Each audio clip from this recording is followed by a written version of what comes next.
Ako nga po pala si Joseph Jar. 5 years na po ako sa Operation Blessing bilang volunteer. Dati po akong magnanakaw, dati kong snatcher sa mga palengke. At ang gusto ko lang, ang aim ko po kasi is tumulong sa magulang.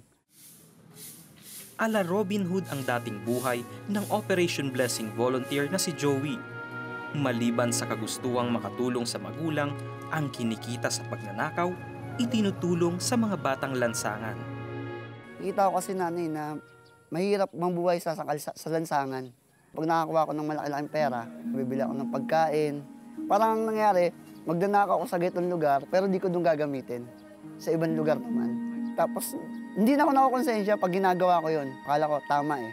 Naging mahirap ang buhay ni Joey bilang isang kabataan.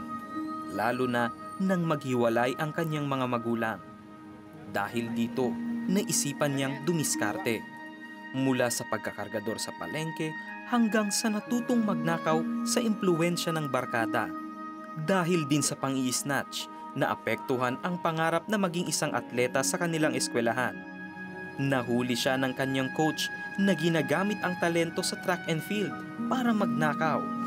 Kalaunan, tinanggal siya sa team.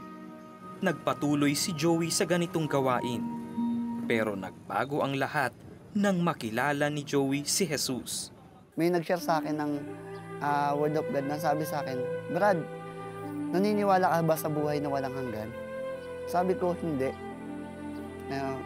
Bakit? Sabi ko sa kanya, pag pinatay ba kita, mabubuhay ka pa? Sabi ko niya, hindi na. So, baliwala yung sinasabi mo sa akin, buhay na walang hanggan. Kasi kung mamamatay ka, nasaan yun?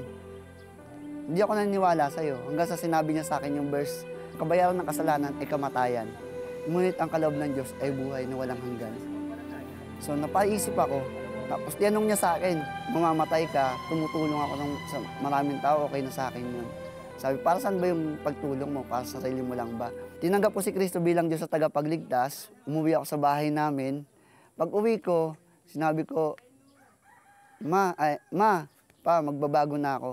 Tuluyang tinalikuran ni Joey ang pagnanakaw at pinanindigan na niya ang pagtanggap sa Panginoong Jesus bilang Diyos at tagapagligtas. Doon ako natutong manalangin na pag may mga gusto kong gawin na may feeding program, may nagbibigay na lang sa akin, hindi ko alam kung saan nanggagaling.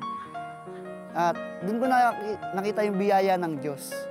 Ito rin ang naging daan upang magsimulang maging volunteer si Joey sa Operation Blessing. Nasubukan kong sumama sa mga different part ng mga volunteerism activities ng Christian. Sa Sambales, yung youth camp. Hanggang doon na may nagsabi sa akin na sumama ka sa Operation Blessing. Sabi niya, ano ba yun? 700 Club Asia? Oo, alam ko yung 700 Club Asia pero di ko alam kung anong ginagawa. Pagdating doon, time ng Yolanda, yun, nag-start na ako tuloy-tuloy until now hanggang sa ngayon. Dahil sa kanyang dedikasyon at patuloy na paglilingkod sa organisasyon, sa loob ng 6 na taon, ginawaran siya bilang Volunteer of the Year sa taong 2018.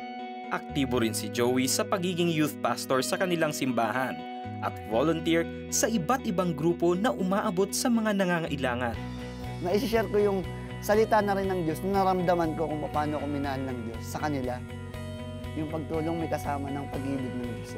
Every time na mag-mission ako, yun yung lagi kong aim, na ipakita yung pagmamahal ng Diyos, hindi ako naglilingkod para sa tao, kundi sa Diyos.